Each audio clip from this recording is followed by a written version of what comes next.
दे माँ पापा ऐसो आशीर्वाद मोई देव कि मोई यहाँ की याद नहीं आवे और मैं माँ मन लगाई के सेवा कर सकूं। ऐसे भाव जिसके अंदर है भैया वही बेटी सीता है। चार बहू आई हैं, बड़ा आनंद है।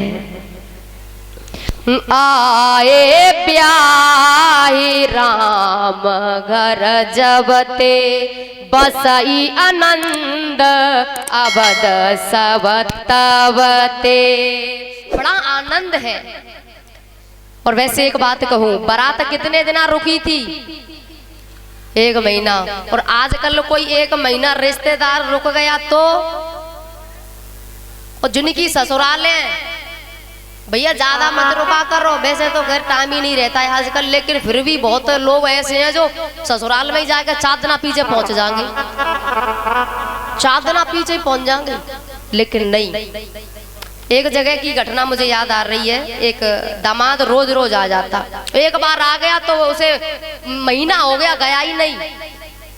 अच्छा, घर वाले बड़े परेशान, तो पति पत्नी ने दोनों ने हिसाब किताब बनाया। बोले ये जा नहीं रहा है, ऐसा कोई षड्यंत्र, ऐसी कोई उपाय ऐसा बनाना है कि यहाँ से चला जाए। ठीक है, तो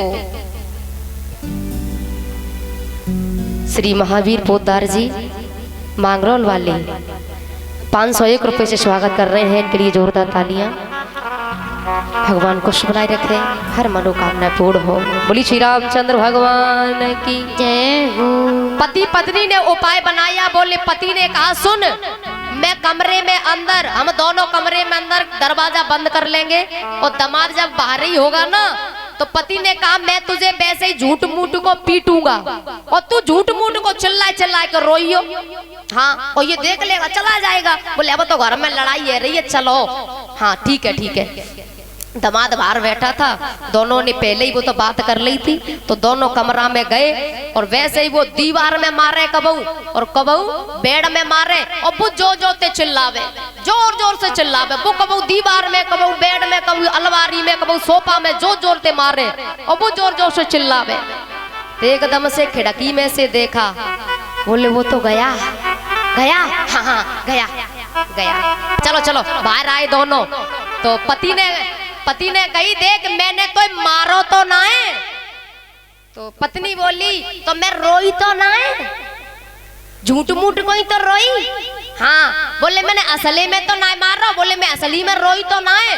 तब तक वो दीवार के पीछे से निकल के आया। बोले असली में मैं गयो तो ना है।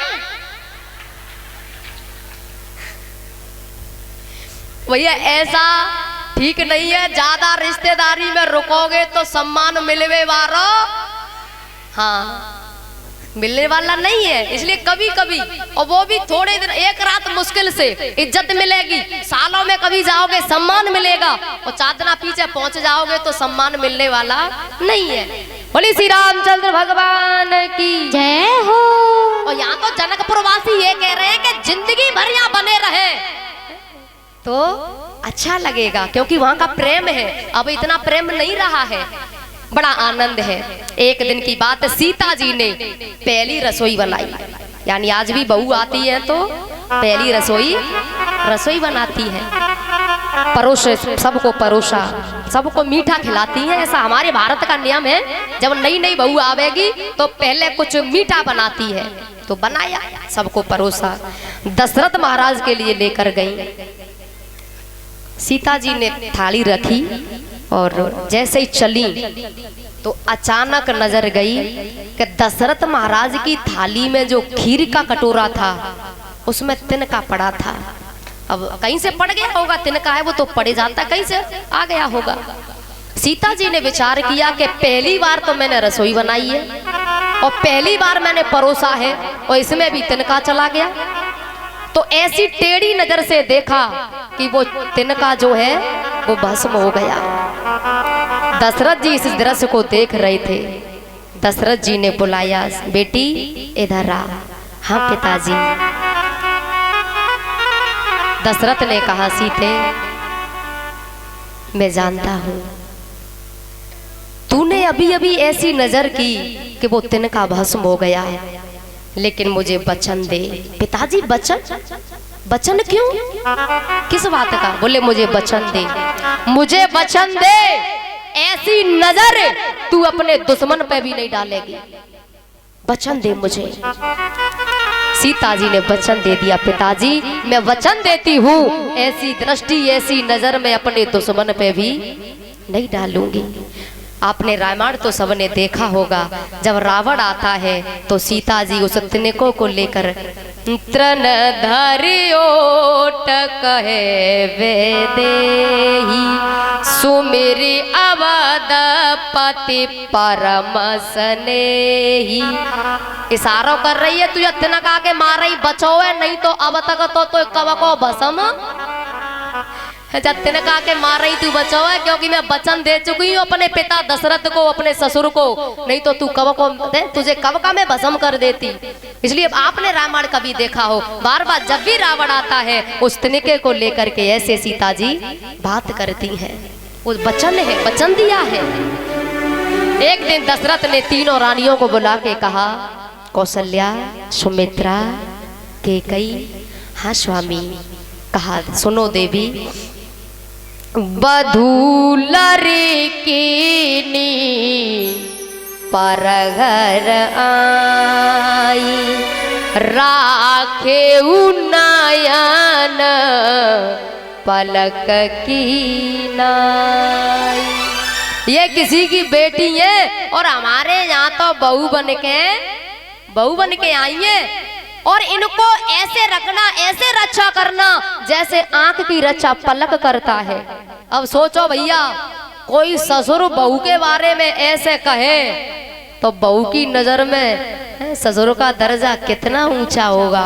फिर वो ससुर नहीं कहेगी मेरे पापा, कोई कब बात कर रहे हो ना तो वो कहा कहेगी मेरे पापा। लेकिन बुरा मत मानिएगा भैया, मैंने ऐसे ऐसे बूढ़े देखे हैं, ऐसे ऐसे बूढ़े बड़े कि कबहू कबहू तो बुढ़िया की बात में आए के बहुए खूब फटकार देते।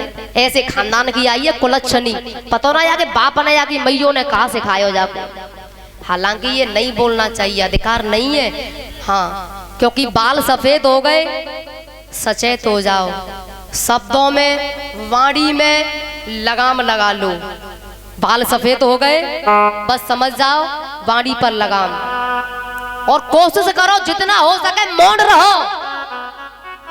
हजारों आफतों से बच जाते हैं वो लोग, हजारों आफतों से बच जाते हैं वो लोग जो सुनते हैं ज्यादा और कम बोलते हैं। हजारों आफतों से बच जाते हैं, बहुत ऐसे लोग हैं। और कोई कोई ससुर, कोई कोई लोग तो ऐसे है, बिना रोटी चौका में ही अच्छी लगेंगी, गरम गरम खानी है, चौका में बैठे गई खानी है। कोई कोई एक आध ऐसे होते हैं, लेकिन बहू है वो बहू कब तक सहन करेगी, आखिर पे बोल देते हैं वो। फर्ज दोनों का, सबका भैया गृहस्थी में फर्ज अपना अपना, ससुर अपना निभाए, सास अपना निभावे, बहू अपना निभावे, तो कहाँ जावे की जरूरत है भैया? वही तो अयोध्या है, वही जनकपुरी है, कहाँ जावे की जरूरत है? लेकिन हम अपना व्यवहार बदल दिया है हमने। हर घर में कलेश, प्रेम नहीं रहा भैया। भैया में महाभारत, बाप बेटा में महाभारत, रोज लड़ाई, रोज कलेश। कभी तो बाप पी के आ रहा, कभी बेटा पी के आ रहा, कभी नाती पी के आ रहा है, रोज घर में कलेश लड़ाई हो रही है। एक बात और है, जो लोग पीते हैं ना कचू कचू तो ऐसे बोले हम कथा में जाके मारे ना जाता कि मां जो कहते पियो मत। मैं तो कहता हूँ भैया तुम आज ते दुगनी कर दियो, पीवो दुगनी कर दियो, हमारे खा जाए रहो भाई, हमारे का जेवते जाए रहो का पूछ चौगुनी करके पियो। और जिनते ये बात, एक बात है लेकिन पीने वाले का चरित्र, बुरी तो बातें हैं भैया, सत्य हमेशा बुरा लगता है, पीने वाले का चरित्र बिगड़ जाता है, पीने वाले की बुद्धि विकृत हो जाती है, पीने वाले का मन भी अपवित्र हो जाता है, और समाज में भी उसे इज्जत, चाहे भले ही वो कितना बड़ा होए, तो लोग कहा कहेंगे जब समाज में कोई बात पंचायत हो, अरे वाह शराबी है, कहा करेंगे बुलाए के, वैसे ही ठीक है बातें, तो कहा फायदा, ना तो समाज में इज्जत मिलती है, कुछ नहीं मिलता है। और जिनते कहो ना कि मत पिया करो, मैंने खुद अपनी आंखों से देखो, अपनी आंखों से जो लंबी चौड़ी बातें, अरे मेरी फलाने नेता दे जानकारी, मैं खाना ऐसो वैसो, एक ते हमने कही भैया मत पिया करो, बोले अरे नहीं मेरी बातें जानकारी है विधायक थे मैं तुम्हें मोदी के पीएम हमें याते कोई लेनो देनो भाई याते हमें कहा लेना देनो तुम मोदी के पीएम बने रहो।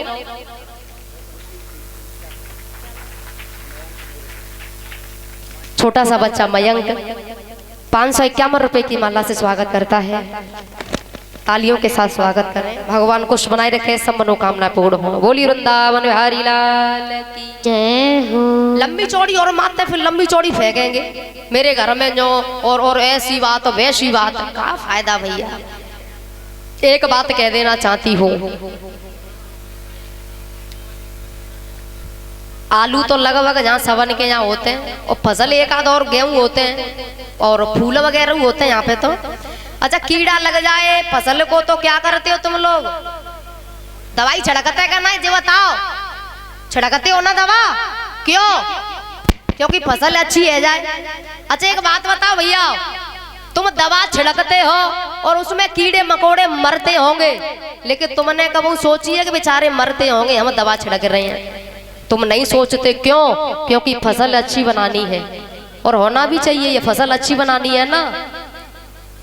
और पता है कल्पना करके देखो कोशिश करके देखो तुम्हें एक गुफा में घुसा दिया जाए और गुफा की देरी से मिर्ची की धुआनी दे दी जाए कैसो लगेगा?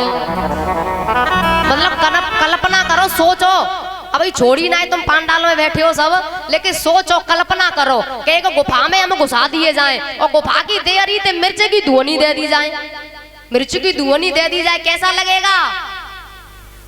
वैसे आजकल तो मैयाओं बहुत ऐसी हैं नई नई बहू मैंने देखी हैं कि बेवकूफ तमाकू खाती हैं। खैर रामपुरा की तो ऐसी ना है। हाँ मतलब जी हंसे जाते हैं मतलब ऐसा लगता है कहूँ गड़बड़ सड़बड़ है रही है। तमाकू मैया तो खाती नहीं है ना? खाते हैं। अब कहाँ जाऊं? मतलब तुम मैया खाती हैं? हे भगवान मतलब सब नहीं कोई कोई की कह रही हूँ सब तो खैर नहीं होंगी। तो मतलब माँ बोलो जिनकी तो हमने सुनी है कि भैया लेकिन जेऊ खाते हैं। अगर खाते हो तो आते छोड़ जाइए। हाँ कौन कौन खाती हैं? चल रहने दो शर्म पड़ेगी रहने दो ऊपर हाथ मत करियो। मने मनते छोड़ दियो मनते ठीक है हमारी झोली में डाल दियो झोली में चुपचाप हम कहते ना कहेंगे। हाँ और एक बात है जे खावे जे तो बाहर रहते तुम खाओगी तो असर पूरे खानदान पे का बच्चन पे सबन पे पड़ेगा और फिर बच्चे खावेंगे छोटे छोटे बच्चा खाएंगे अच्छा लगेगा? ये नशा कर रही हो जीवन भविष्य में क्या मिलेगा फिर? तो मैं कहना चाह रही थी कि गुफा में मिर्ची की धुआनी दे दी जाए कैसा लगेगा? दम उठेगी? दम उठेगी क्या नहीं?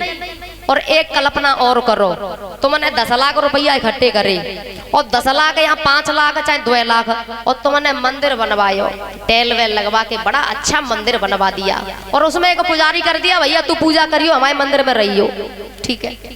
अब वो पुजारी क्या करता है? उस मंदिर को गंदा करता है। पुजारी गंदा करता है काला करता है। आपने पैसा लगाया पुजारी उसे गंदा कर रहा है। आप उस पुजारी को रखोगे? नहीं रखोगे। पैसा हमने लगायो और भैया तू रोज रोज गंदा कर रहे हो निकल जा यहाँ से। हालांकि भैया उस मंदिर को बनाने वाले कारीगरों की कमी तो आते ना है। मिस्त्री तो बहुत है मंदिर के और जिस मंदिर का एक ही मिस्त्री हो सोचो उस मंदिर को बनाने वाले तमाम मिस्त्री हैं लेकिन इस मकान रूपी मंदिर को बनाने वाला एक ही मिस्त्री है। उसे हम क्षमा नहीं करते तो सोचो ये मंदिर जिसने बनाया है तो क्या भैया वो हमें क्षमा कर पाएगा? कल्पना करो क्षमा कर पाएगा वो हमें? नहीं कर पाएगा। आप जैसे उस फसल को बनाना चाहते हो तो भैया इस जीवन रूपी फसल को भी बना लो जिंदगी संवर जाएगी जिंदगी बन जाएगी। बड़ा प्यार है बड़ा प्रेम है अयोध्या में सब सीता जी तीनों की सेवा, तीनों सास सब और परिवार में सब पति की सेवा करना हर रोज, सबकी सेवा, कोई शिकायत नहीं आने दी है। सीता जी को कितनी सास मिली, कितनी सास मिली? ए बगलवारी हो, कितनी मिली? बिन्ने कछू ना पतो, पीछे वारी है तुम्हें पतो? हाँ पतो है, तीन तीन। हाँ अब कितनी मिलती हैं? एक, और एक हुए बेचारी है रोटी मिलना है रही, बेचारी बूढ़ी बड़ी है लेकिन आदतें ठोक के खाए रही। बोले कहा कर रहे हैं, बहू ऐसी आई गई है, करें कहा, क्या फायदा है सेवा करना। और जो संस्कार परिवार से बहू आएगी ना, बाकी तो बात ही अलग है भैया, सबकी सेवा कर रही हैं। एक दिन की बात, दशरथ महाराज ने दर्पण में चेहरा देखा, तो क्या देखा है? श्रवण शमी भये सीता के साथ,